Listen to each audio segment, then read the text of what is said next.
What is going on, everybody? This is Mike Hughes, and you're listening to Mike on the Mic, everything sports related podcast. Today is MLB trade deadline day. We have less than just a few more hours to go, honestly, until the trade deadline is over. And the biggest trade of this offseason so far, or of this trade deadline so far, not this offseason, is Juan Soto. Juan Soto and Josh Bell are both going to the San Diego Padres. Josh Hader is on the way as well from the Milwaukee Brewers trade the other night. So we're going to get into it. I mean, right now, Washington receives probably one of the craziest packages that we've ever seen. I mean, you're looking at C.J. Abrams. He's an amazing shortstop throughout their organization. Robert Hassell, who the Padres' #1 prospect and number 21 overall per MLB Pipeline. James Woods, who's their #3 prospect, number 88 overall.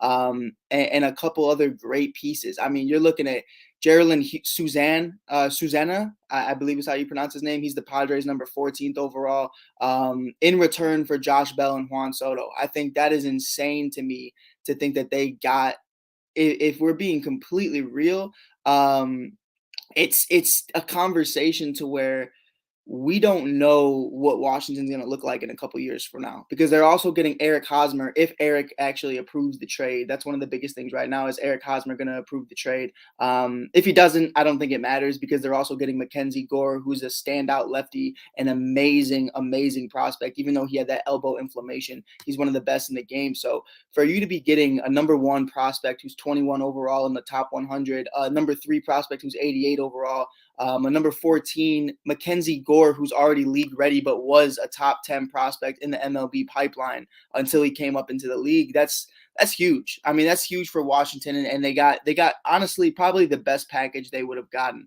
I don't think anybody else is going to be able to match that. I don't think anybody else is going to be able to have that conversation to where you're looking at them and you're trying to figure out, what are we going to get for Bell individually and what are we going to be getting for Juan Soto individually. So they packaged the two together and they got probably the best deal that they could have gotten. I don't think the Dodgers would have been able to match that. I don't think, the New York Yankees would have been able to match that.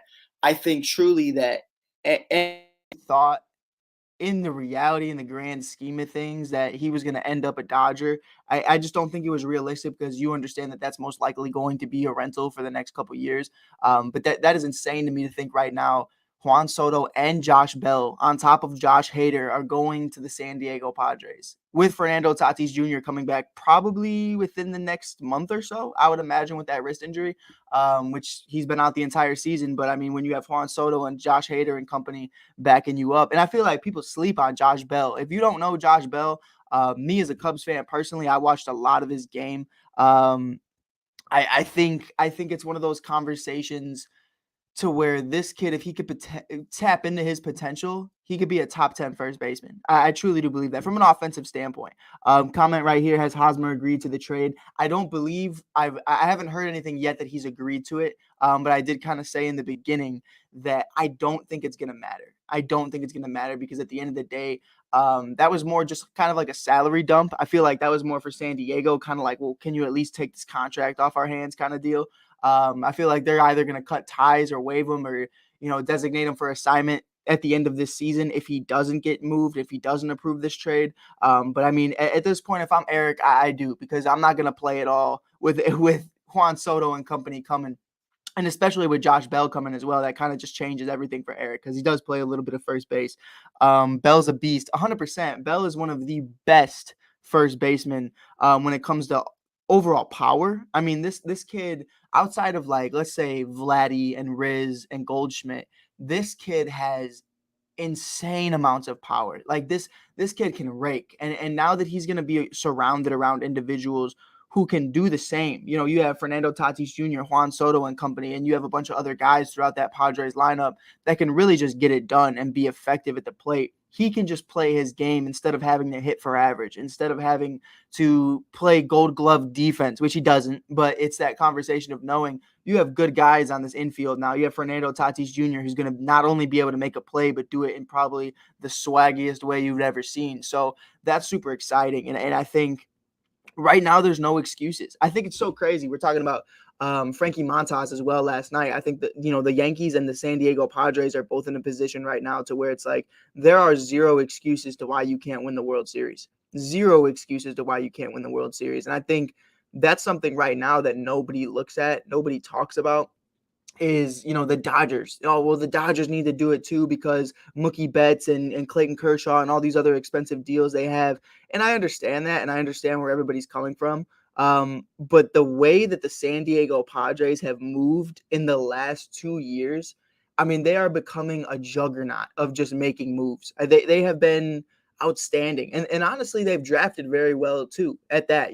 All these guys, MacKenzie Gore, Abrams, and the other individuals that were traded were top tier prospects. Like, these weren't just guys that, maybe they'll pan out, maybe they won't. Maybe out of the five, two of them will pan out. I'm pretty positive that four of those five will pan out, and the one that won't is probably Hosmer, and he's not a prospect. So I truly do think that it's going to be dope. I think it's going to be a great experience. You look at what they've done with Yu Darvish. You look at what they've done with Blake Snell. You look at what they've done all around the board, just bringing in talent. Now Juan Soto and Josh Bell and Josh Hader, like, they are making moves, and as you should. I feel like it's so easy to make a farm system and keep the pipeline going. And you've seen that throughout so many organizations' history, whether that be the Dodgers or the Yankees or whatever it may be.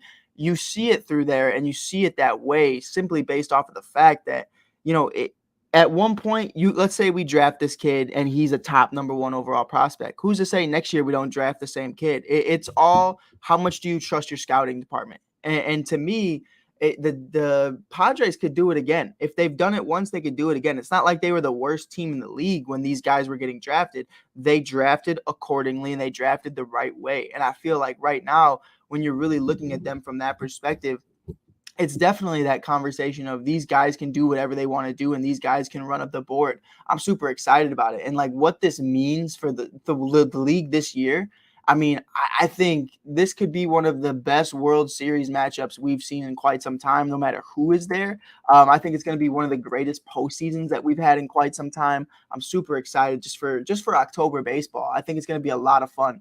You're looking at the Dodgers. You're looking at all these other teams. I think it's going to be one of the best times that we've had in quite some time. And I think that's something right now that no one really talks about and no one really wants to have a conversation about, is like the West Coast just completely taking over.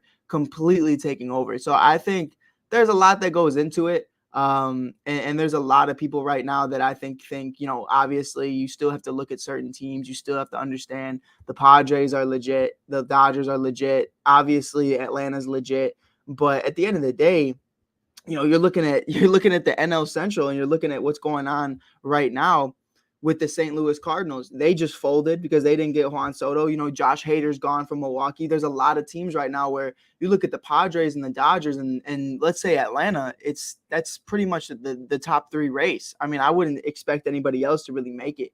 And on the AL side of things, you're looking at the Yankees and what they bring to the table. The Toronto Blue Jays, to me, should have been in on Juan Soto. They should have been in on Frankie Montas. They should have been in on all those guys to really make a move and really run up the board. But I mean, that's crazy to me. That is crazy to me. And we're still waiting for Wilson Contreras. So if you're still waiting on that, best believe I'll be here for it the second it happens. But if it is to happen and it is to go down within probably the next couple hours, I don't know where he's going to go now. We were rumored about Wilson potentially going to the Padres, and I feel like that was plan B if Juan Soto and Josh Bell didn't pan out.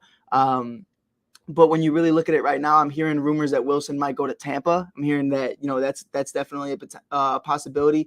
That was a conversation last year, is they wanted Wilson in Tampa, and we were unwilling to trade him last year. Tyler Glasnow is one of the guys that I feel like should still be in that conversation. He's recovering from Tommy John right now, only 28 years old. He would be insane for this starting rotation if we can get Tyler. And that's something I would want in a return. I'm not really too in on the whole prospect aspect from this very point. I do think at the end of the day, though, this is going to be huge for the Padres. This is going to be huge for the league. And Fernando Tatis Jr. and Juan Soto being in the same lineup, this is going to be one of the greatest duos in baseball from just an overall standpoint. I mean, I'm really upset. Don't get it twisted. Like, I'm pissed that I have to, watch these guys play in these gold and brown uniforms. They're so fucking ugly, but they are going to be playing very good baseball. Whether you're a Padres fan or not, I think we can all agree those uniforms are horrendous. And their city connects were even worse. But I think it's insane to me to think that that's even happening right now. So it's a lot of fun. That's all I got for you guys right now. We're about to go make a bunch of new articles and a bunch of stuff going on. Wanted to report that, but we're going to come back tonight. We're going to come back later on today if Wilson Contreras and company are moved. So I want to appreciate you guys for being here. We're going to get out of here real quick. I have a couple articles to write for the network. And